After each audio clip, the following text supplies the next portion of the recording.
Saya kan dengar cerita nih dari abang saya. Dulu ada lukisan, Pak, lukisan penari. Itu langsung yang dia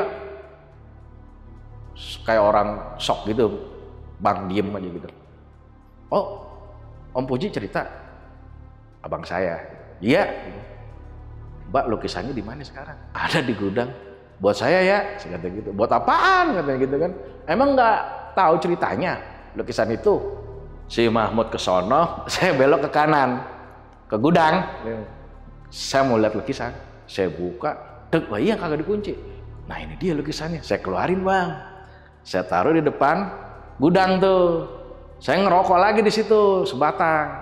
Coba lo berubah melotot nggak lo? Saya liatin aja kan. Ah pegel gua. Saya masukin lagi tuh lukisan, saya tutup. Saya tutup, brak. Saya jalan ada 3 meteran, bunyi lagi tuh, Bang. Bangku besi, brak.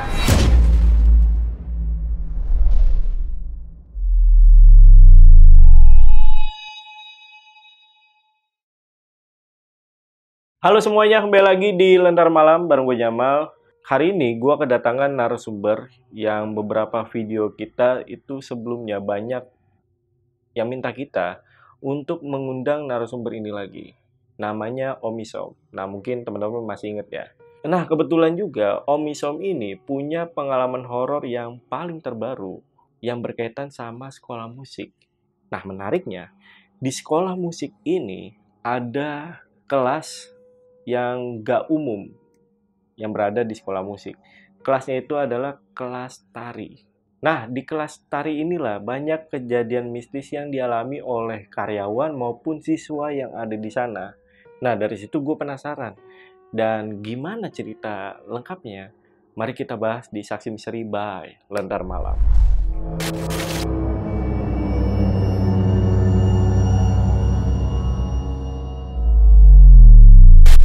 Oke guys, di sini udah ada Om Isom. Kita sapa dulu aja. Om, apa kabar Om? Alhamdulillah, Pak. Baik Om ya. Alhamdulillah. Alhamdulillah. Om, Ya. kali ini Om Isom punya pengalaman horor yang baru banget nih ya. Yang berkaitan sama sekolah musik nih Om. Betul. Nah ini kenapa nih Om? Ini pengalaman paling terupdate saya nih ya. Terupdate. Kejadiannya kemarin tanggal 29 September. Oh. Kebetulan saya diminta tolong untuk reparasi beberapa alat musik yang rusak. Jadi ini kejadiannya di salah satu sekolah musik yang di situ ternyata ada sanggar tari, kelas sanggar tari. Saya berpikir loh, tumben-tumben nih sekolah musik ada sanggar tari. Iya. Unik juga nih, saya bilang gitu kan. Sebelumnya saya dapat kabar dari, saya punya abang, kebetulan juga salah satu instruktur musik di sekolah itu. Nah, 2 tahun yang lalu abang saya cerita. Di sekolah itu ada sebuah lukisan yang bisa dibilang mengandung aura mistik. Oke. Berupa apa mistiknya? Setelah ada lukisan itu dipasang di sekolah itu, banyaklah kejadian-kejadian ganjil yang berhubungan sama mistik. Sampai puncak parahnya itu sampai sekolah musik sekolah tari. Untuk kelas tarinya itu ditutup. Sampai ditutup Om? Sampai ditutup. Dan gara-gara itu ya? Karena mungkin berpikiran karena setelah banyak kejadian yang menimpa para murid tari, akhirnya mungkin dari beberapa orang tua siswanya banyak yang mengundurkan diri, Bang. Iya. Gitu. Efeknya akhirnya sekolah musik untuk kelas tarinya itu sepi, nggak ada peminat, akhirnya ditutup. Tapi menariknya adalah kalau yang kemarin kan cerita pada saat Om Isom itu jadi teknisi CCTV, Iya, CCTV ya. CCTV betul. Nah kali ini jadi teknisi betulin servis reparasi alat musik ya Om. Betul. Sebenarnya saya basicnya dulu memang servis elektronik, Bang. Oh, kecuali kulkas sama AC. Karena 2 sistem pendingin ini saya nggak main karena saya nggak punya alatnya. Karena dia lumayan mahal tuh alat-alatnya. Iya. Dulu saya ngambilnya reparasi elektronik aja, kayak mulai dari mesin cuci, terus TV, ya kan, sampai ke alat-alat musik. Karena prinsipnya sih pada dasarnya elektro itu sama aja. sama aja. Iya, nggak ada elektro itu isinya ya pasti komponen-komponen juga. Iya, iya. Motor Om bisa, Om? Motor Motor saya motor ada yang gembel tuh di bawah tuh. kebetulan nggak bisa. Nggak bisa ya? Iya. Oke, oke, Ya oke. kalau semua saya bisa, ntar orang nggak kebagian, Bang. Nggak apa-apa loh, Om. Jadi kaya, Om. Oke, gua penasaran nih sama cerita terupdate dari Om Isom. Dan buat teman-teman yang penasaran, simak video sampai habis. Tapi sebelum itu, seperti biasa, kalau pasukan Lentera Malam pengen jadi narasumber di Lentera Malam, itu gampang banget. Cuma DM ke Instagramnya Lentera Malam, linknya gue taruh di deskripsi, atau hubungi ke 2 nomor yang ada di bawah ini. Oke, sekali lagi, buat pasukan Lentera Malam yang penasaran sama cerita dari Om Isom, tonton videonya sampai habis dan tanpa basa-basi lagi, saking seri. Kita mulai.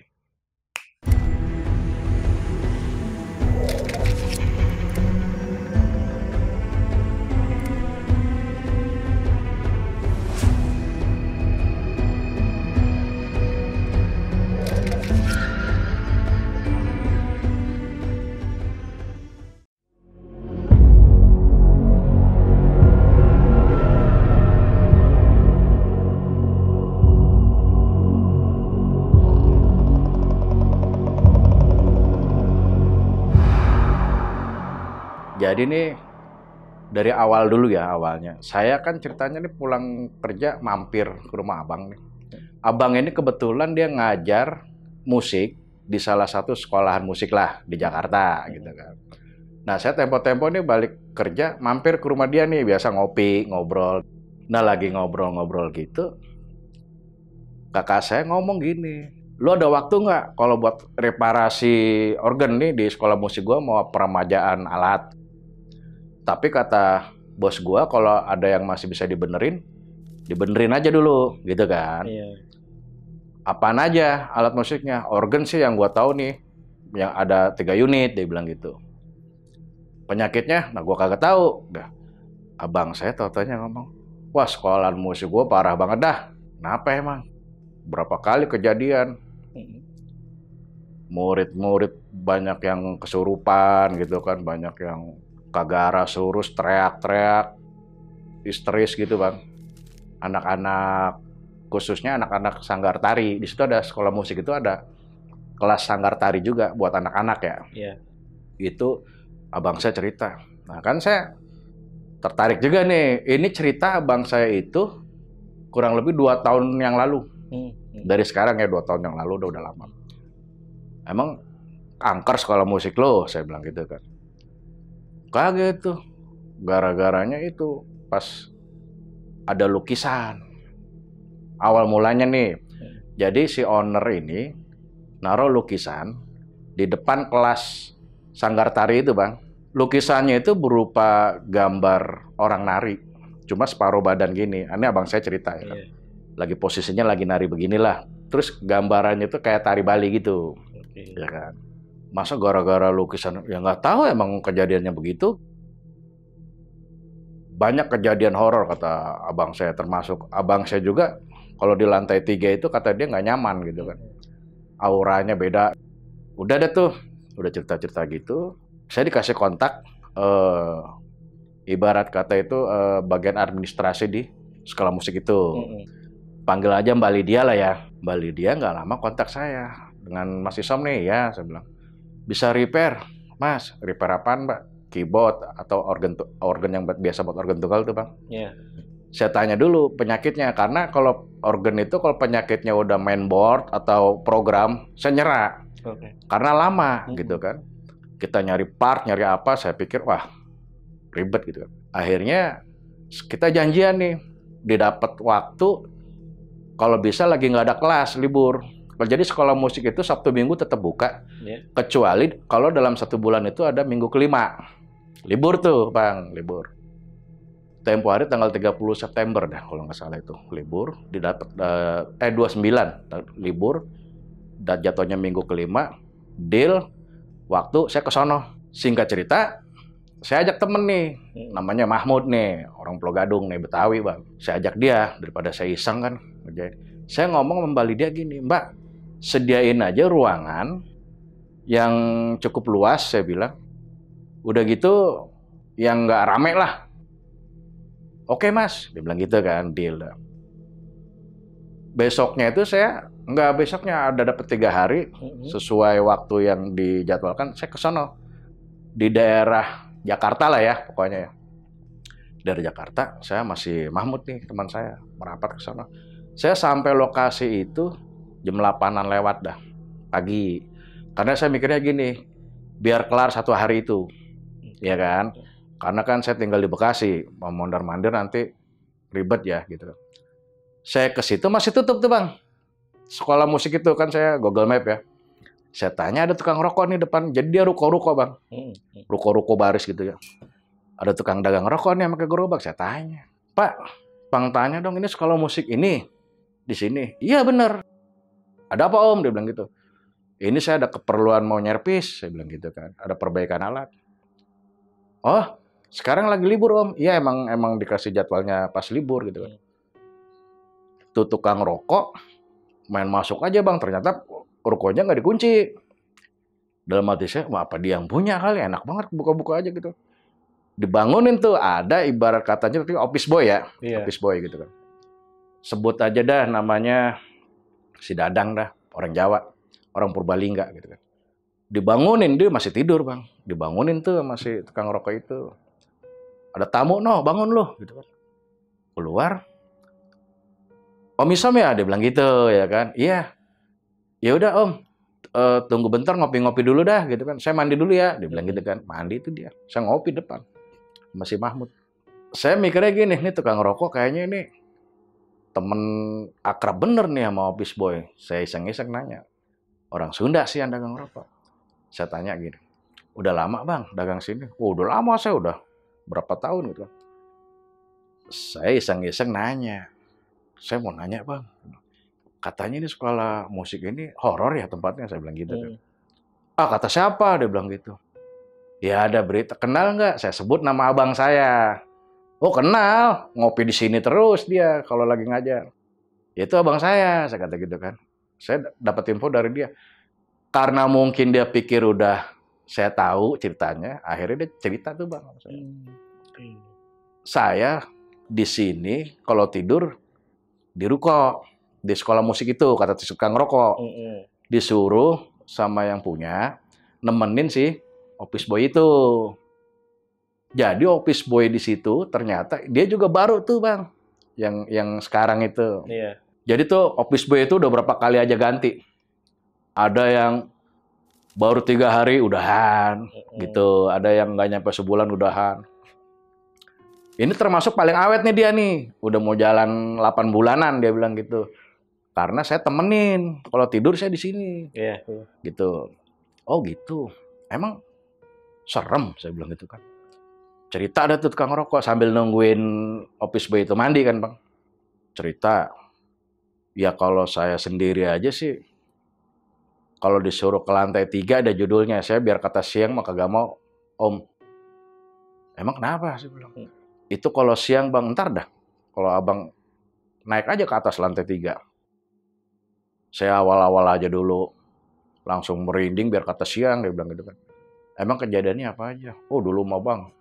Sampai sekarang dia bilang, kata si tukang rokok itu di atas tuh ada ruangan buat nari. Sanggar tari buat anak-anak. Itu sekarang aja udah nggak ada bang, dibubarin. Gitu. Sampai ditutup tuh kelas itu bang. Emang kenapa? Oh dulu saya tahu, karena saya udah lama di sini, itu sampai pernah ada kesurupan massal. Jadi tuh murid-murid tuh bang, ada 8-9 orang lah kurang lebih.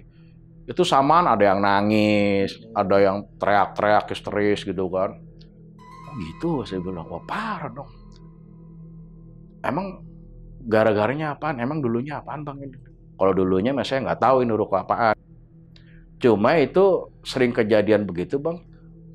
Wates itu bang ada lukisan, disebut nih lukisan nih, saya jadi ingat cerita abang saya dulu 2 tahun yang lalu ya kan. Lukisan gimana bang? Saya bilang itu ada lukisan bang, orang nari gitu kan. Saya juga pernah lihat sih lukisannya. Begitu pokoknya setelah lukisan itu ada, mulai tuh kejadian kayak gitu kan. Sampai akhirnya lukisannya itu sama si owner dilepas, ditaruh di gudang. Nggak dipasang lagi bang gitu kan.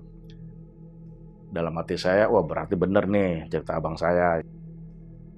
Terus kejadian apa lagi bang? Saya tanya tukang rokok, pokoknya saya korek aja ya kan. Teman saya tuh si Mahmud yang diem aja gitu kan, nggak komen dia. Teman saya ini Mahmud bang, penakut orangnya. Oke. Orangnya kan penakut parah lah. Dia mah dengerin aja kita ngobrol gitu kan. Ya kalau saya sendiri sih, saya tadinya tidur sama si office boy itu kan. Kalau tidur dulu dia di lantai 3 di ruang nari itu bang. Oke. Dulu. Sekarang tidurnya pindah di lantai 1. Pokoknya di depan dekat meja resepsionis dah begitu ya. Iya. Karena takut, saking takutnya. Tidur berdua aja kita bang di situ. Oh gitu. Kalau malam ada apaan aja gangguannya di sini? Ya kalau bangsa suara orang jalan malam di lantai 3 tuh deg kan cor-coran tuh bang. Kalau ada orang jalan kan deg kedengeran lah ya. Iya. Terus kayak ada, saya pernah denger kayak rame di atas, kayak ada aktivitas dah, kayak sehari-hari gitu kan. Oh gitu saya bilang. Wah seru nih dalam hati saya nih ya kan. Itu selain itu pernah ada penampakan nggak bang? Saya bilang ke tukang rokok. Saya sekali penampakan. Tempo hari saya lagi mau naik ke lantai 2 itu.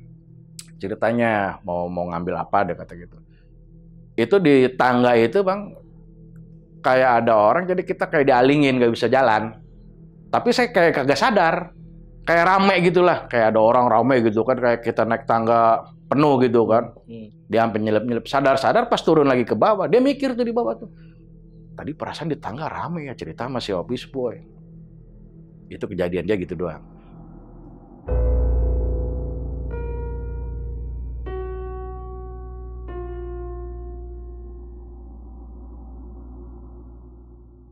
Udah. Kelar nih, mandi nih, office boy keluar. Om, jam 9 lewat dah dikit. Mau mulai sekarang. Barangnya di mana? Saya disuruh Mbak Lydia, barang yang mau diservis dikumpulin di lantai 3. Si Mahmud tuh langsung ngatin saya gitu kan. Udah ada gua, tenang, saya bilang gitu. Ada apa-apa kabur rame-rame. Jalan deh tuh office boy pertama, Mahmud di tengah, saya di belakang. Tadinya saya di tengah, diselak sama dia. Set. Naik tangga, lantai 1, lantai 2. Pas masuk lantai 3, bener bang hawanya bang. Kalau kata orang bilang mah ngap. Begitu naik tangga, nyampe lantai 3, kita belok kiri. Waktu jalan, kita ngelewatin ruang kelas nari itu bang. Oke. Ada kaca, pintu kaca. Saya nengok terang. Nyala lampunya. Saya nengok, itu saya ngeliat ada anak segini dah. Anak-anak umur berapa ya? 8-9 tahun kali ya gitu. Itu lagi ngadep ke kaca, jadi saya dibelakangin. Saya jalan aja. Lagi mau ada yang nari kali nih gitu. Saya belum ngeh tuh, belum sadar. Begitu masuk ke ruangan yang udah disediain buat nyervis, saya baru ingat, lah kan pertama katanya ruang tari udah ditutup. Iya. Kedua itu kan hari libur. Iya. Iya kan? Minggu kelima gitu kan. Baru saya nyadar di situ. Cuman saya kagak kata apa-apa. Ke si Mahmud saya diem, ke office boy saya diem. Kalau saya bahas di situ ntar yang ada kagak jadi nyervis. Iya kan? Saya masih penasaran, saya bengong nih. Begitu sih dibuka ruangannya gede tuh bang. Ruangan itu udah ada keyboard 3. Ternyata banyak yang diservis bang. Ada ampli juga. Ada gitar. Ini diservis semua, saya tanya gitu. Iya om. Kata Mbak Lydia sekalian aja. Wah, apa cukup waktunya nih? Saya pikir gitu kan. Tapi nggak apa-apa dah, kali aja penyakitnya gampang-gampang, ya kan? Kalau gampang kan cepet. Jangan aja sampai ada spare part diganti, ribet dong, ya kan? Om, udah sarapan belum? Saya tanya. Emang belum makan saya bang. Emang sarapan apa sih? Ntar saya cari nasi uduk dah, gitu kan? Ya boleh dah, ya kan? Dalam hati saya jadi enak nih, ya kan? Gitu kan? Dia nyari sarapan tuh office boy. Saya penasaran, dia turun, saya ikutin lagi bang. Saya pengen lihat yang kelas nari tadi. Gelap bang. Gelap. Saya ngintip dari kaca tuh dari luar, lah gelap. Saya balik lagi tuh sama teman saya. Udah Mut. Sambil nunggu sarapan kita langsung aja start. Takut nggak nguber. Keyboard dulu saya prioritas keyboard. Saya cek. Jadi penyakit keyboard ini ada 3 unit. Untungnya buat tipe seriesnya sama bang. Oke. Samaan semua. Tempo hari kita servis Yamaha. Keyboard standar buat latihan sekolah ya kan, tipenya sama. Dalam hati saya, kalau beda merek kan biasanya penyakitnya beda. Yang satu displaynya mati, penyakitnya nih ya. Yang satu lagi tombol powernya nggak mau main, nggak mau on. Yang satu lagi beberapa touch-nya mati. Dalam hati saya ini penyakit gampang semua. Kagak pakai ganti part. Kuber lah insya Allah. Bongkar atu-atu tuh. Mahmud saya suruh bongkarin tuh. Buka. Saya lupanya kagak bawa obeng model drill yang baterai lagi. Manual. Kan lama. Satu keyboard itu kan bautnya banyak bang. Bukain atu-atu. Atu-atu biar nggak berantakan nih.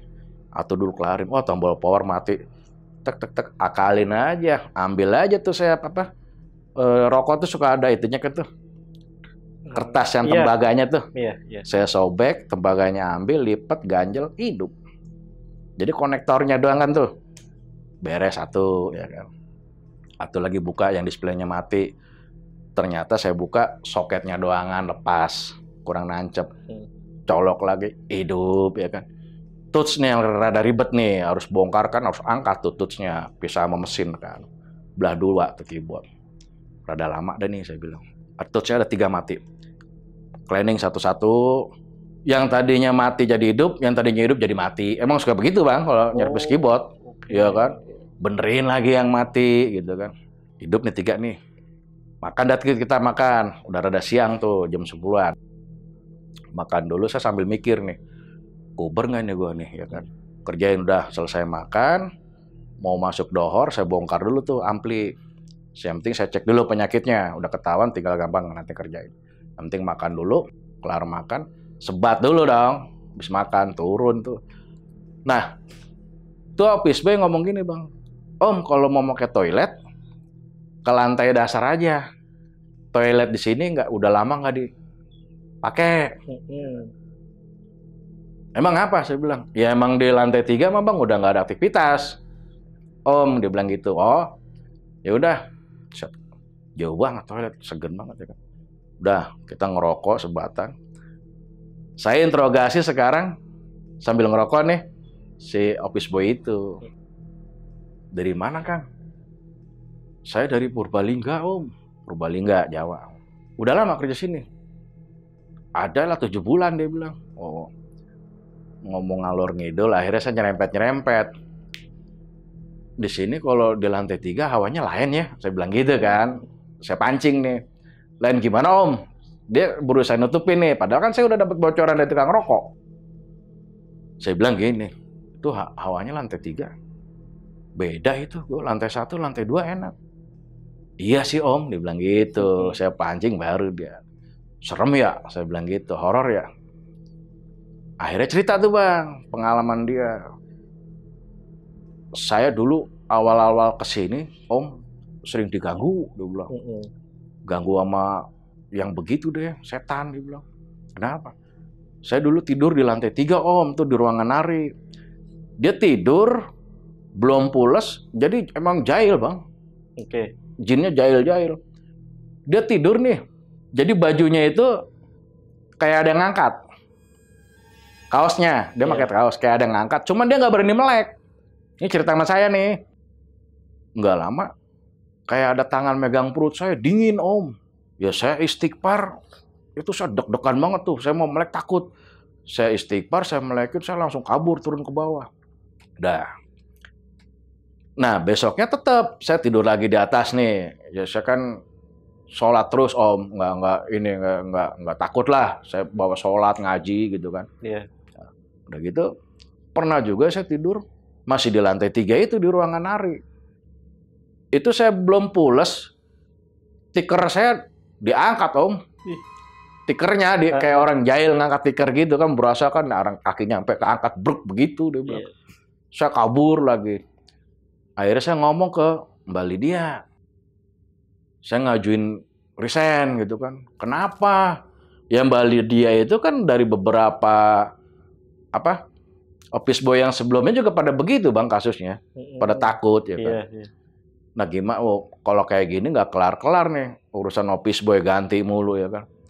Akhirnya si Mbak Lydia ngomong gini, kalau ada temannya berani nggak? Ya kalau ada temannya saya berani. Kalau berdua dia bilang gitu. Akhirnya tukang rokok yang di depan itu gimana caranya daripada juga pulang dia jauh, daerah Priuk dia rumahnya jauh dari lokasi sekolah musik itu. Kalau habis dagang pulang, terus gerobak cuma ditutup. Ditawarin sama dia, gimana kalau tidur di sekolahan sini buat nemenin si office boy. Iya. Itu kan tadinya tukang rokok itu ngontrak, Bang. Jadi cuma nyewa lapak depan rukonya dia, itu sebulan bayar gope ke owner. Iya, iya. Karena gara-gara minta ditolongin buat tidur di situ aja, itu jadi gratis. Asal syaratnya mau nemenin si office boy. Ya tukang rokok untung 2 kali. Pulang pergi tiap hari kan juga dia ongkos, Bang. Iya kan? Iya. Deal lah tuh akhirnya, oke jadi. Tapi tetap buat tidur dia udah nggak berani di lantai 3. Gitu. Saya tanya lagi, selain itu lu digangguin apa? Saya pernah, Om. Saya jemur di dak di lantai 3, Bang. Saya kelupaan jam 9 malam, jemuran saya belum angkat. Saya angkat tuh, Om, naik ke atas. Lagi saya ngangkatin jemuran gitu, pertama itu ada yang nangis. Saya dengar suara orang nangis. Begitu saya tengok-tengok, ditoren sambil cekikikan, ketawa begini, mbak-mbakan. Dibuang tuh, Bang, cucian sama dia, jemuran, langsung kabur turun. Apa susuknya? Kuntilanak. Oke. Nangkring di toren. Wah, serem juga. Terus si Mahmud tuh dia nggak pernah komen, diem aja sambil pucat gitu kan mukanya. Kalau dia dihayati sih kalau orang cerita begitu ya kan. Kalau saya mah malah jatuhnya, kali nih gue dapet rezeki nih, ya kan. Ketemu juga. Kalau saya gitu, Bang, orangnya. Ya kan? Dah. Ini cerita serem-serem banget. Ini saya tahu nih, jinnya jahil nih berarti di sini. Dah, udah gitu. Saya sekarang kalau tidur, Om, berdua sama tukang rokok nih di sini, dia tunjuk tuh di tempat kita lagi ngerokok gitu di depan. Oh, di sini lo tidur. Oh iya, pantesan ada tikar tuh. Ya, habis gimana, Om? Kita sih kalau ada apa-apa, saya aja tidur berdua nih sama tukang rokok. Itu di lantai 3 pasti rame, Om, cerita sama saya. Kayak ada orang, kadang saya dengar kayak ada anak kecil lari-larian, kayak ada anak kecil ngobrol. Cuman kalau ngobrol kita dengerin nggak jelas, Om. Dia ngomong apaan? Ngekok, gitu-gitu doang, nggak jelas. Bahasa jin kali ya kan? Saya bilang serem juga. Dah, abis kita ngerokok, naik lagi nih saya lanjut nih. Gue lanjut ya. Yaudah.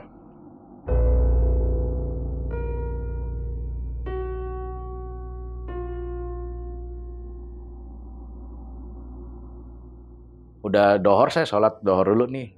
Ada 1:30 ya kan. Mut, gue dohor dulu ya. Ya udah, lu nggak dohor? Udah pernah gue, emang rada, Bang, orang rada ya kan. Udah pernah dia kata, udah saya sholat sendiri nih. Saya sholat dia nggak berani. Udah lu sholat aja dulu, ntar kalau udah bilangin gue, kata si Mahmud. Dia stay di bawah, ngobrol sama office boy. Saya ngambil, udah nyampe atas, lupa ngambil wudhu, kan toilet suruh pakai di lantai 1. Gue turun lagi, ngap. Saya buka aja, Bang, toilet lantai 3. Jadi gini, Bang. Ini toilet, sebelah sini gudang. Sebelah sana ada ruangan gudang lagi lebih gede. Sebelah sini kayak ada ruangan kecil kayak janitor gitu lah, tempat-tempat KNPL gitu ya. Kan saya buka-bukain atu-atu. Kali ada penampakan, saya pikir gitu kan. Saya buka kamar mandi, Bang. Karena jarang dipakai, emang udah nggak dipakai, agak susah tuh bukanya. Saya dorong dikit, gentak, kebuka. Baunya langu, Bang. Kamar apa itu langu? Langu, apa ya? Langu. Pengap. Oke. Jadi kayak ada lembab dah. Lembab ya kan. Saya buka kamar mandi, toilet, ada baknya.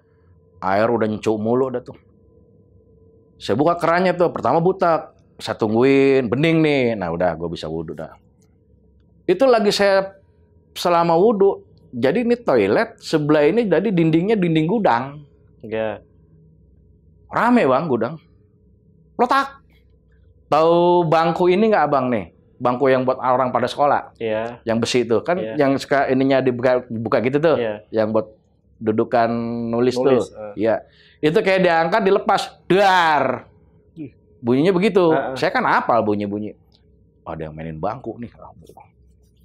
Begitu selesai wudhu, saya keluar di persis pintu gudang, saya gebrak bang. Berisik lo, saya bilang gitu kan. Saya jalan aja nih. Begitu saya ngomong berisik lo, merinding saya bang. Saya sholat dah. Saya sholat kebetulan ngadep sholatnya tuh pas di ujung itu gudang. Oke. Ya kan? Kiblatnya, lorong kan saya di lorong. Jadi saya sholat tuh di depan kelas nari, munduran dikit gitu kan. Saya nggak mau pas kaca, takutnya ntar di samping di dalam gitu kan. Saya munduran dikit tuh, saya sholat. Sajadah kan kagak bawa, saya pakai aja tutup buat keyboard tuh softcase-nya. Saya buatin sajadah situ, arang bersih kan. Saya sholat situ. Selama saya proses sholat tuh kayaknya perasaan kayak ada orang ngeliatin aja bang. Jadi kagak kusuk kita, kayak ada yang ngeliatin gua ini. Ya kan? Bodoh amat dah udah. Saya aman, selamat, beres, kelar sholat. Saya tengah-tengah, saya turun, saya kaukin tuh si Mahmud. Mut, naik Mut. Naik udah. Kerjain bang, lanjut. Nyampe dah, mau maghrib. Jam 5, setengah 6 dah. Udah rada gelap, mau maghrib nih. Mahmud kata gini, lu nggak lapar, Som? Ya sedang sih, saya bilang. Lu mau nyari makanan? Mau nyari makanan ya? Sama si office boy itu, ya kan. Gue nyari makanan dulu. Ya udah Gi. Ini juga lagian mau maghrib, kita ngaso itu saya masih ngerjain ampli bang. Yeah. Masih ngerjain ampli, masih cek-cek. Turun dia nyari makanan. Saya pikir, gue ngelempengin pinggang dah. Ya kan? Serban dulu tuh. Sendirian saya bang, mau maghrib. Serban dulu. Saya ingat banget tuh. Posisi saya tidur miring kanan. Emang saya kalau tidur nggak pernah celentang, miring kanan terus, celentang gitu. Miring kanan. Itu nggak lama proses saya mau pulas kan, AC tuh lumayan tuh adem tuh. Ngantuk juga, saya capek juga kan. Pulas saya kayaknya bang. Pulas. Dalam ngimpi itu, saya ngimpi. Saya posisi tidur saya celentang. Terus saya nggak bisa napas, ngap. Ngapain ya gua? Begitu saya melek bang. Itu di perut saya udah duduk. Sambil ngeliatin saya nari. Mukanya nenek-nenek bang. Di perut. Iya. Sambil ngeliatin saya, matanya melotot. Tapi nenek-nenek. Itu mulut saya nggak bisa bergerak. Merem aja nggak bisa. Jadi kayak dipantek suruh ngeliatin dia itu. Iya. Iya kan? Saya ngelirik ke kiri, ada si Mahmud lagi makan. Saya ngomong, akhirnya saya pelan-pelan istighfar, bisa tuh ngomong. Saya teriak tuh, Mut, saya kaukin kan. Mut. Jojong aja dia mau makan, kayak orang budak gitu kan. Saya teriak-teriak, Mut, tolongin gua. Dia tetep aja makan. Akhirnya, wah, rep-rep gua, oke. Saya tenangin diri, saya kumpulin energi gitu ya, tenaga ya. Saya bisa tuh dikit-dikit, Allahu Akbar, bisa bergerak tuh bang. Allahu Akbar, saya gentak, Allahu Akbar, bangun saya. Bangun, plek. Tapi begitu bangun, saya posisi dengan tidur yang masih miring. Oh. Gitu kan? Iya. Yang awal saya memang tidur miring. Saya nengok begini, Mahmud nggak ada. Nggak ada. Tadi kan lagi makan ya, Iya. Saya teriak-teriak. Saya duduk aja tuh bang. Kayaknya azan udah lewat itu, jam 6 lewat gitu kan. Nggak lama Mahmud datang. Lama amat Mut, jauh belinya, dia bilang. Udah dah, makan. Udah lu makan dah, gue sholat dulu dah. Maghrib. Saya tuh masih deg-degan bang. Masih kelihatan aja muka nenek-nenek itu. Serem mukanya bang, melotot. Udah. Yang saya lihat, pakaiannya itu warna kuning. Segini, kayak model kebaya. Oke. Terus ada mahkotanya, ya itu yang saya lihat ya. Udah. Saya ngambil wudhu lagi, sholat maghrib dah tuh, kelar, makan. Sebat lagi dong, turun ke bawah. Itu bang selama proses saya nyari, itu office boy kagak pernah naik ke atas bang. Nemenin kayak apa gitu, kagak udah. Ya kan? Mungkin dia ada kenangan tersendiri kali di atas ya. Makanya nggak berani nemenin saya. Saya tanya lagi ngerokok. Saya nanggung bang, mau ngerjain lagi tanggung Isya kan. Kan jam 7 Isya ya kan. Saya ngobrol lagi. Gue mau nanya sama lo. Apa om? Lo kenal, saya sebut nama, itu abang saya. Ya kan? Kenalin nih. Oh iya, yang ngajar gitar. Iya, itu abang gua. Saya kata gitu. Oh, abangnya om. CS berat itu om sama saya. Dia bilang gitu kan. Saya tanya, iya, abang gue cerita di sini masalah kejadian dulu ada kesurupan massal segala macam. Oh, udah diceritain semua. Dia bilang gitu. Iya. Gue sekarang mau nanya, tuh lukisan yang nari di mana? Kaget dia, bang.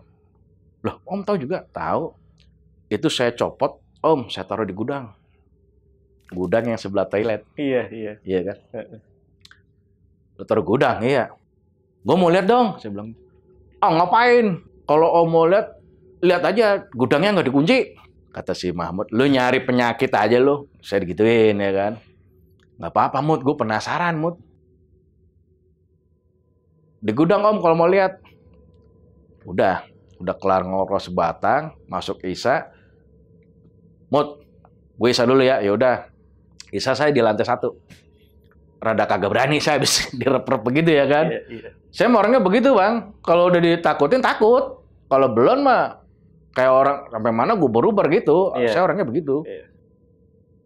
Bukan yang pemberani ke kuburan mana aja berani, kagak saya mah sebenarnya. Udah sholat kelar Isya, naik dah tuh ke atas. Ada dah bangsa 7:30.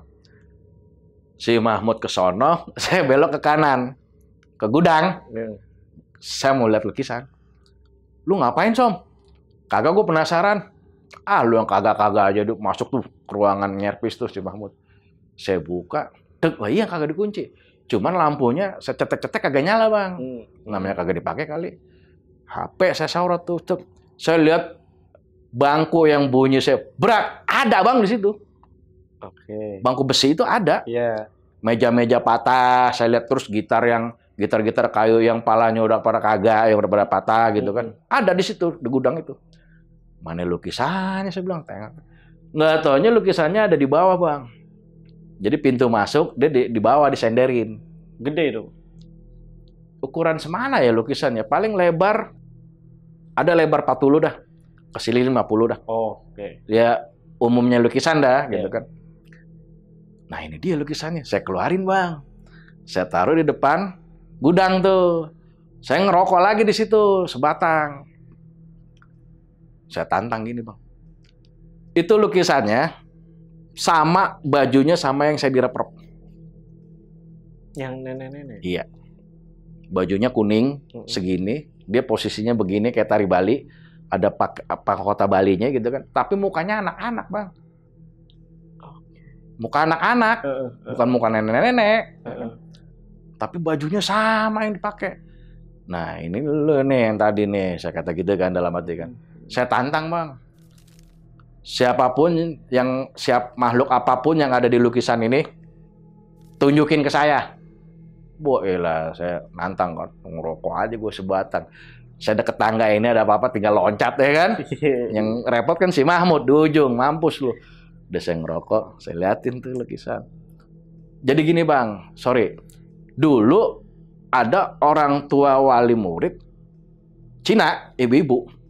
Ini saya cerita dari cleaning service.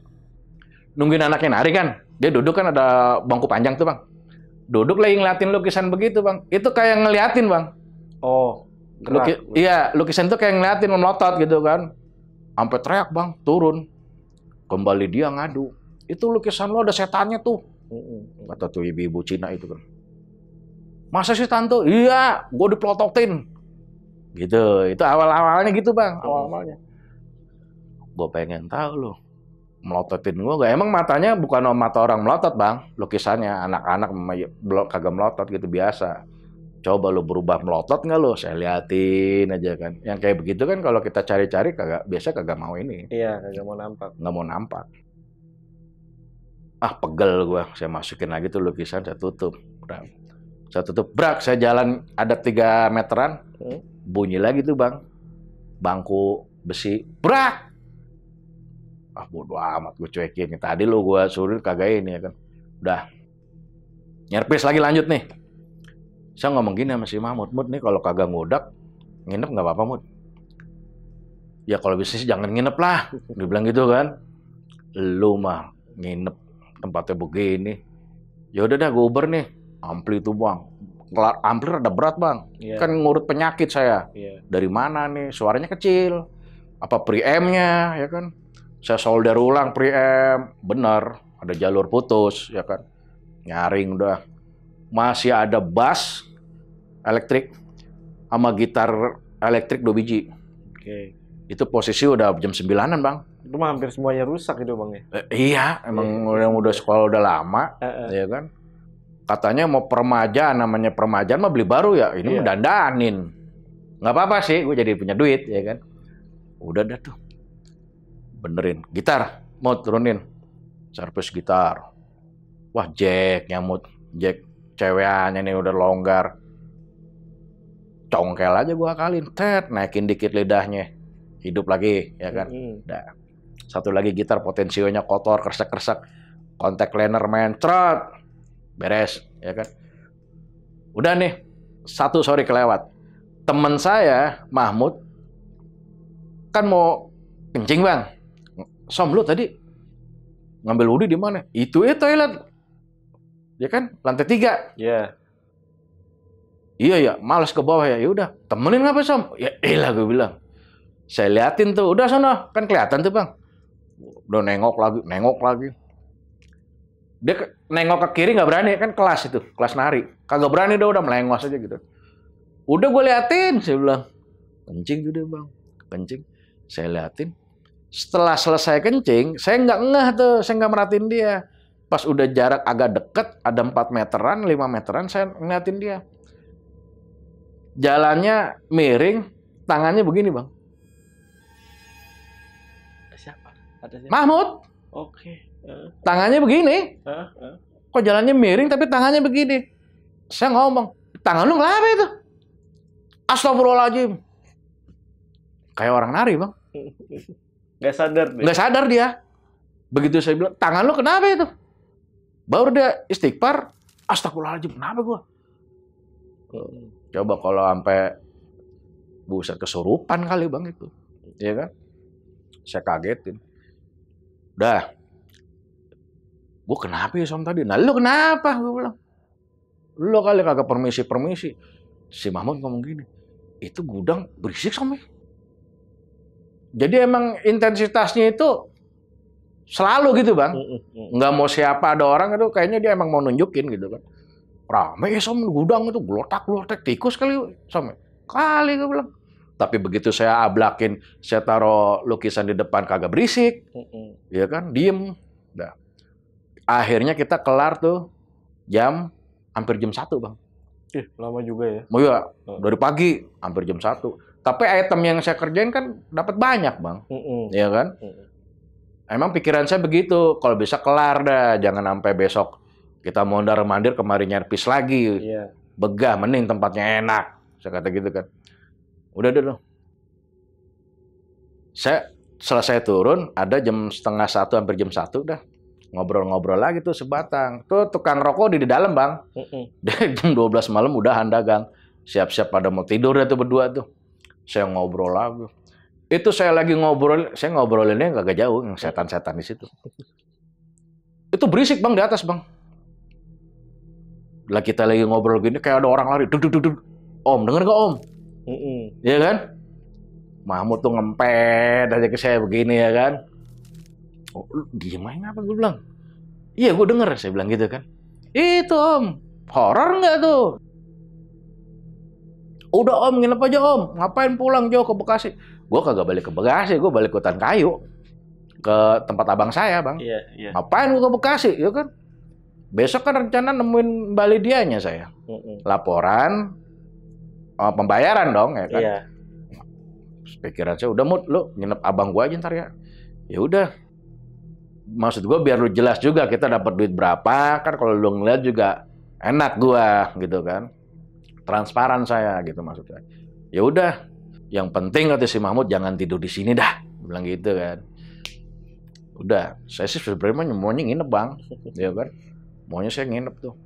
Ngobrol, saya ngomong sama si office boy. Itu lukisan sayang banget ya, kagak dipajang. Ah penyakit om. Saya kata gini, buat gue boleh nggak? Daripada di gudang, ya besok ngomong aja sama Mbak Lydia. Ntar gue minta. Saya telepon abang saya. Iya bener nih sekolahan lu. Sekolahan setan kali dulunya. Saya bilang gitu kan. Ini gue mau minta lukis. Abang saya ngomel-ngomel, bang. Buat apa lu nyari penyakit ini? Gitu ya kan. Ya gue resep aja ya kan. Tinggal buang ke laut kalau ada apa-apa. Besok gue ngomong balik dia. Gue minta kali aja dikasih. Nah singkat cerita. Nyampe deh. Hampir-hampir 1:30 saya balik tuh. Hutan kayu sama si Mahmud balik berdua. Besok gue kemari lagi. Balik dia biasa datang jam berapa? Jam 9 udah datang om, ya udah. Ya kan? Saya balik, hutan kayu, saya ngobrol lagi sama abang saya, ketemu abang saya. Kejadian-kejadian tadi saya nyerpis dari siang sampai malam gitu. Abang saya nyetok gini, lu mah kagak seberapa. Gue dulu dari lantai 2 gue ngajar. Gue mau turun mau ke toilet, rame di bawah, banyak tamu. Gue naik ke atas aja ke lantai 3. Keluar dari kamar mandi tuh, muka gue ditiup. Jadi abang saya keluar kamar mandi, bang. Persis kayak ada orang niup aja. Kencang, bang.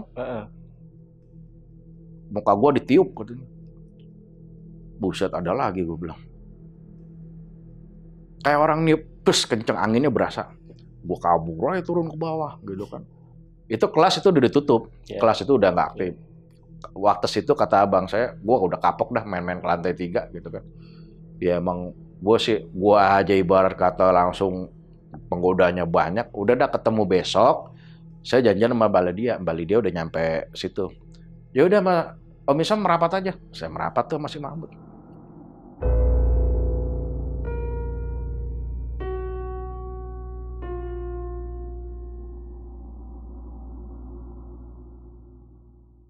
Laporan. Ini Mbak yang berhasil diservis semua clear. Oh cepet ya, dia bilang. Saya pikir bisa sampai 1 minggu, dia bilang gitu. Ya kan. Ya kebetulan part nggak ada yang diganti. Udah rinci-rincian, bayaran. Saya mau minta lukisan bang. Mahmud sebelah saya nih, duduk nih. Udah ketekeran aja kakinya, kaki saya ditendang-tendang. Nggak usah nyari penyakit loh, gitu kan. Tetap saya mah, Mbak. Saya kan dengar cerita nih dari abang saya. Dulu ada lukisan, Mbak. Lukisan penari. Itu langsung yang dia kayak orang shock gitu. Bang, diem aja gitu. Oh, Om Puji cerita. Abang saya gitu. Iya. Mbak, lukisannya di mana sekarang? Ada di gudang. Buat saya ya, saya kata gitu. Buat apaan? Katanya gitu kan. Emang nggak tahu ceritanya lukisan itu? Ya tahu sih. Ya ntar saya ngomong sama ownernya. Jadi gini, Bang. Mbak Lydia ini ponakan si owner. Oke. Ya, ponakannya si owner. Ownernya ini orang Jogja, ya kan. Nah, saya minta lukisan itu. Itu lukisan itu, Om, kenapa sampai dicopot? Diceritain itu kasusnya. Dan sama apa yang diceritain abang saya, yang diceritain office boy gitu kan, sama ceritanya. Kejadian yang kesurupan massal lah, yang anak-anak tari pada histeris lah, apa segala macam. Ada lagi cerita office boy diganggu juga malam dia waktu bubaran kelas tari itu udah lewat maghrib bang. Jadi dia habis nutup, dia mau turun, kan yang tadi saya bilang ada gudang gede itu. Di gudang gede itu ada anak kecil begini nangis. Diparanin dong. Takutnya anak yang nari, namanya anak segitu ya kan. Ini anaknya siapa belum pulang? Nangis, bang. Nangis gitu. Neng, gitu kan, Neng. Diparanin. Dia cerita sama saya nih, si office boy. Tapi saya baru sadar Om akhirnya nggak mungkin nih. Kelas tari itu jam 4 udah bubar. Oh, ini waktu kelas narinya itu masih ada. Masih aktif dulu, masih aktif. Kok ini anak siapa, Pak? Masa ya ketinggalan, emaknya nggak mungkin. Langsung turun ke bawah, nanya sama Mbak Lydia. Itu di lantai 3 anaknya siapa? Kok belum pulang? Anaknya siapa loh? Udah bubar semua. Ada nangis, Mbak. Ayo sama gua lihat. Takutnya beneran, Bang, anak beneran. Paranin kagak ada, Bang. Itu sampai ditunjuk. Di situ nangis tadi. Langsung pada merinding turun. Ya kan? Nah, kembali lagi cerita sama saya. Ceritanya gini Om, setelah banyak jadinya sampai kelas itu kita akhirnya ditutup. Karena gini, ada yang masuk pendaftaran 2, yang keluar 5. Oke. Masuk nih 1, yang keluar 2. Jadi nggak pernah ngembang. Sampai terakhir setelah kejadian yang kesurupan masalah anak-anak itu, akhirnya Om saya mutusin, udah dah nggak usah ada kelas tari. Sempet juga dulu Om, kita panggil orang pinter, nggak ngaruh. Kata orang pinter, makhluk-makhluk yang di sini itu udah jauh lebih lama udah di situ, ya kan? Nggak mau dipindahin. Ya udah, mau bilang apa sekarang? Pindah sekolah nggak mungkin. Yeah. Saya balik lagi, udah lukisan buat saya dah. Sayang itu Mubajir, cakep lukisannya. Emang Om demen, dia bilang gitu. Iya demen sih, buat di ruang tamu saya ntar. Yeah. Saya kata gitu, ya kan. Ya udah besok saya telepon Om saya dulu deh, saya tanya boleh nggak? Balik dia cerita gini, itu ada hal anehnya loh Om. Jadi itu yang ngelukis masih bisa dibilang saudara. Saya masih ada family. Oke. Yang ngelukis orang Jogja. Dipesan sama Om saya, yang owner sekolah itu kan. Memang sengaja buat ditaruh di depan kelas tari. Anehnya kenapa, Bang? Itu kalau saya hitung-hitung sebelum 40 hari, itu yang melukis meninggal, Om. Yang melukisnya meninggal, yang melukis itu, anak tari itu. Kenapa saya bilang? Sakit, ya. Boleh dia ngomong, sakit udah tua, Om. Kan umurnya ada tuh 70 lebih. Masih bisa dibilang nenek saya itu. Berarti yang saya direp-rep, yang ngedudukin perut saya. Saya inget tuh Bang, karena saya kan lagi di rep-rep itu saya melototin dia, saya nggak bisa kedip, disuruh ngeliatin dia terus. Pokoknya ciri yang paling khas, ini kupingnya ini tuh udah turun banget, Bang, panjang gitu kan, udah nenek-nenek gimana kan. Itunya kupingnya panjang ya Mbak di sini. Kok Om tahu? Saya ceritain. Jadi gini Mbak Lydia, mungkin ini kan kerjaannya jin fitnah, ya kan? Mau fitnah nih, mau fitnah si almarhum mungkin, ya kan? Biar kita tuh jadi kufur, wah percaya ini jadi setan atau apa gitu. Ceritanya begitu. Saya ceritain, iya bener itu. Nenek saya kali itu Om. Mbak Lydia aja ngomongnya nenek saya. Bukan, saya bilang itu jin. Oh iya Om, tuh langsung diem tuh. Makanya tuh di lukisannya anak-anak kenapa saya dikasih lihatnya nenek-nenek, akhirnya terjawab udah. Yang ngelukis itu emang udah nenek-nenek, Bang. Gitu. Sebelum 40 hari kata Mbak Lydia, itu nenek saya meninggal karena sakit. Gitu. Nah, saya minta lukisannya. Sampai gini hari saya nggak ditelepon. Katanya kalau dikasih kan ditelepon. Ya kan? Belum dikasih ya? Belum dikasih. Ntar kalau dikasih saya mau taruh sini gitu. Serem-seremin aja Om. Nanti anak-anak pada kagak masuk lagi. Aduh. Buat Bang Jamal ya kan. Cindera mata dari saya. Tapi bagus ya memang. Cakep Bang. Anak-anak baru gede, cewek lukisannya. Posisinya, saya apal posisinya begini. Orang nari Bali lah umumnya gimana sih? Matanya ke depan, nggak dibikin mata melotot. Namanya buat anak-anak mungkin. Ya kan takut ngeliatnya. Tapi yang ada satu orang tua murid itu katanya diplototin. Iya. Ngeliat lukisan itu. Berarti pelukis tersebut kan wanita nih Om. Apakah si pelukis itu juga penari juga gitu? Enggak. Oh. Tapi dia, kalau kata Mbak Lydia memang pelukis. Salah satu seniman Jogja lah. Oke. Cuma pelukis. Gitu. Nah, si ownernya ini, omnya ini, dia bikin skala musik independen. Jadi saya aja awalnya bingung Bang. Baru kali ini saya nemuin sekolah musik ada kelas tari. Iya. Biasanya kan nggak umum. Iya. Kok ada kelas tari gitu. Saya aneh juga. Ya kalau umumnya sih saya lihat ininya pelajarannya kayak drum, vokal, biola gitu kan. Bass. Ya itu umum lah, hampir sekolah musik semua kayak gitu. Iya. Tapi ada kelas tarinya, saya aneh juga ternyata punya perorangan gitu. Bukan punya, kan suka ada tuh yang ibaratnya franchise apa gitu. Nggak ada tarinya setahu saya. Iya. Memang cuma vokal, biasanya vokal sama musik ya. Musik-musik aja gitu. Ada sekolah musik, ada kelas biola aja udah keren. Bener. Biasanya biola jarang. Saya kan gini-gini juga dulu pernah ngajar drum, Bang. Sekolah musik. Arah Tebet tuh. Ada kawan dulu. Itu saya ngajar di situ 3 tahun. Apa aja emang ya sih Om? Ngajar drum saya. Bisa apa aja. Nah, itu dia. Jadi tahulah standar sekolah musik. Ya taunya saya bisa nyerpis, ya karena saya dulu basicnya memang orang elektro. Servis elektro gitu. Tapi memang kayaknya hobi ya Om ya? Dulunya hobi. Ya? Awalnya itu saya kalau nyerpis itu awalnya dulu biasa bapak beli radio baru, saya bongkar rusak. Begitu awalnya dulu ya kan, seneng bongkar. Jadi kalau nyerpis aja saya terima bongkar, bukan terima nyerpis gitu kan. Intinya nggak bisa diem sih Om. Iya, nggak kan? bisa diem. Nggak bisa diem. Bang Jamal mungkin nggak percaya, saya sampai ilmu sipil, teknik bangunan aja saya bisa. Saya gini-gini bisa namanya melester, pasang bata, ngaduk. Rumah saya, Bang, kemarin renovasi, saya nggak pakai tukang. Dewekan saya. Sendiri? Pasang gipsum, rangka, segala macam. Awalnya apa? Karena memang orangnya dari dulu nggak pernah diem. Jadi ada yang dilihat, ngikut.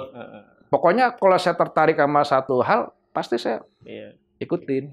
Kalau Jamal itu kebalikan sama bokap Om. Apa tuh? Bokap tuh sama kayak Om.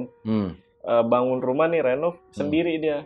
Itu ningkatin aja tuh ya bantuan sih sedikit, cuman kebanyakan dia sendiri. Iya, ngenek-nekin. Cuman kalau sayanya tidak punya keahlian apa-apa.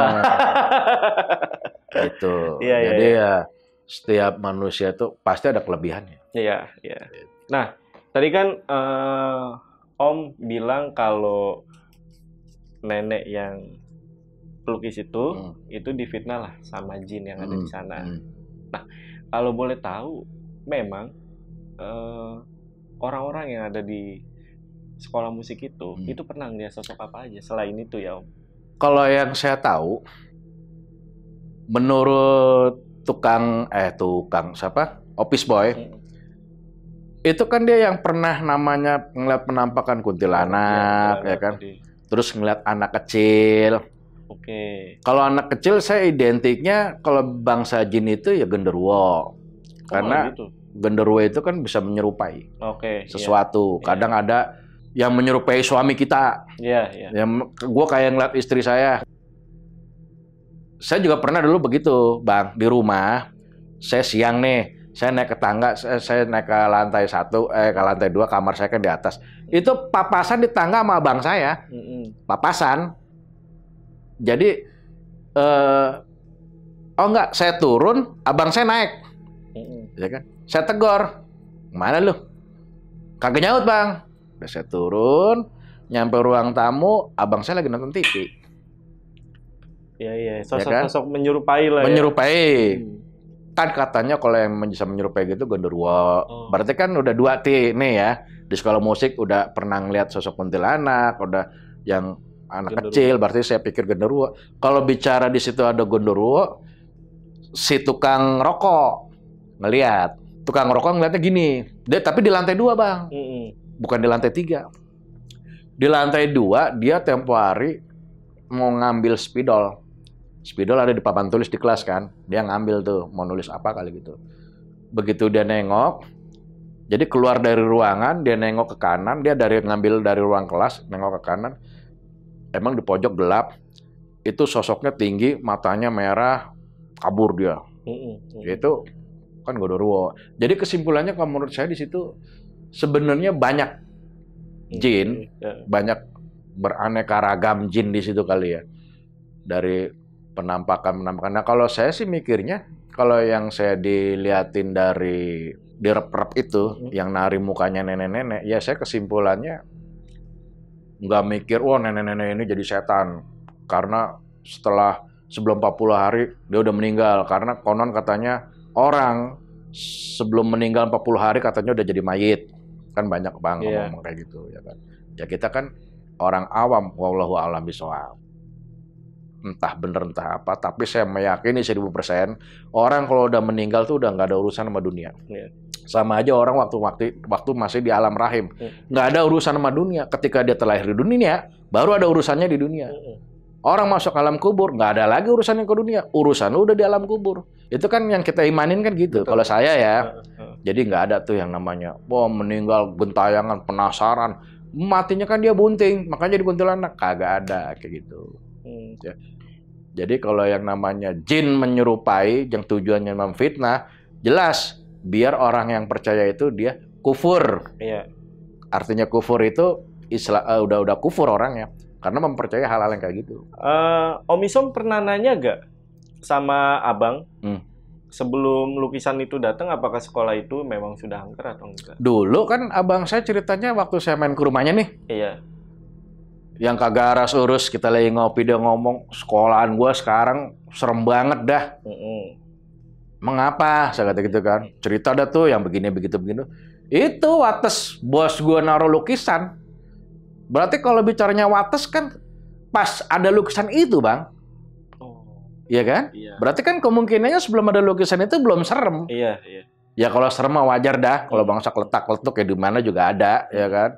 Cuman nggak se-ekstrim itu kali, nggak se-ekstrim sebelum lukisan itu datang. Karena setahu saya ya, bukannya so tahu nih, patung kayak yang menyerupai manusia atau lukisan yang berwujud manusia atau makhluk hidup biasanya bisa ditunggangin jin, Bang. Itu yang saya tahu. Biasanya ditunggangin jin. Atau ini kita punya boneka anak kecil tapi merupai wujud manusia. Ya jangan heran kalau nanti ada jin tuh yang bisa nyusupi boneka itu ya. Gitu loh, setahu saya ya. Nah, kata abang saya ngomong begitu. Ya itu tuh atas bos gua naruh lukisan tuh. Jadi horor. Berarti kan kesimpulannya mungkin sebelumnya nggak separah itu walaupun ada gitu kan. Tapi setelah ada lukisan itu kayak semacam magnet jadi tuh lukisan, Bang, buat ngundang-ngundang jin-jin itu lebih berinteraksi mungkin. Saya kagak tahu. Tapi berarti masih angker ya Om ya, walaupun lukisannya udah ditaruh gitu ya. Iya, apa mungkin memang harus dibuang sebenarnya ya, Om? Kagak tahu dah. Sekarang karena gini, itu begitu dilepas, dicopot, ditaruh di gudang setelah banyak kejadian, itu kelas nari masih tetap berjalan, Bang, tapi yang pada akhirnya juga ditutup kan. Iya. Gitu. Karena mungkin mulut ke mulut, Bang, biasa. Inilah itulah. Akhirnya kan nyebar. Iya, susah sih kalau udah ada kejadian besar kayak gitu ya. Kejadian besar ya. Karena ya kalau judulnya kesurupan massal kan, Bang, udah nggak main-main. Iya. Kalau cuma kesurupan atau orang mah mungkin bisa bawaan dari faktor psikologisnya dia tuh mungkin lagi puyeng atau memang dari udah dari dulunya gitu ya.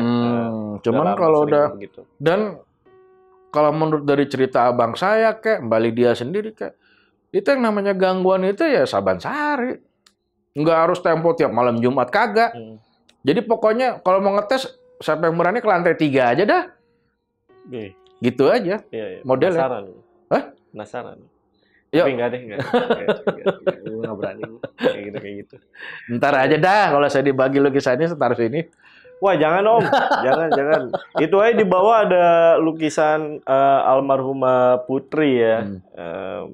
Beberapa waktu yang lalu editorku nginep di sini, dia ngedengar ada anak kecil nangis, anak perempuan nangis sih katanya sih, nggak tahu ya, tapi ya nggak tahu. Itu pas banget lukisan yang iya kan tadi saya kata sama mbaknya tuh, ini juga dikit lagi ada nih kan cuma gitu. Ya, itu habis acara off air kita tuh kita bikin itu. Berarti apa namanya office boy yang sering kayak lisan itu udah ada lukisan nggak? Udah. Itu kan office boy itu kan kayak tadi saya bilang itu kayak ada yang baru belum 3 hari udah gitu. Maksudnya udah ada lukisan ya? Udah ada lukisan.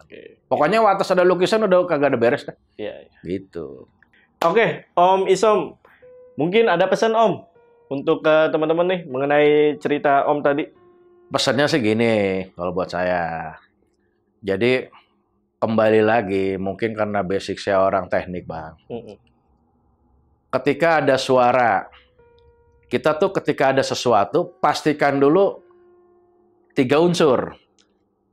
Telinga, mata, hidung. Artinya apa?